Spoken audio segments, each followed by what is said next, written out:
5 signs that your laundry equipment is costing you more than you think. When we go in and we'll do a survey, we can see, and I'll throw this in kind of a little bit more of making sure things are properly sized as well. We walk in and we can see, how big the facility is, how many people are working, and watching them physically use the machines. And if you've got some older machines, let's say that, a new modern machine, we might have 4 water fill valves on it. So now we can fill that machine in seconds instead of minutes.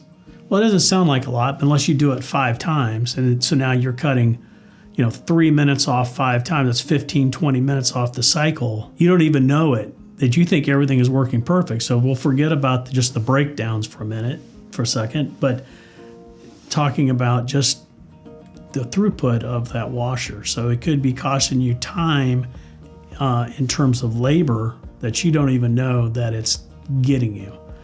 The other thing is, we'll go to the breakdowns, is as those machines start aging, you'll see more and more breakdowns. And when you're down, now you maybe have to send someone out of the building to go get the laundry done, or now you're down to 1 or 2 of your machines left, and now you're running overtime. At what point does that make sense to stop, to keep repairing,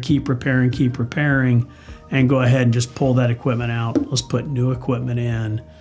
Labor is your number one expense. I know everyone, the cost of the equipment continues to go up. We do everything we can to try to offer a variety of brands to help offset costs. But at the end of the day, it's labor. If we're providing you a piece of equipment that is rugged, that's going to last 20 years, that's robust and energy efficient, then your labor costs are going to be as low as possible. And that will more impact your bottom line than anything. So make sure you're doing your maintenance. And then when the machine's starting to get to the end of life, it's time to really think about replacing it versus just milking it to its slow death.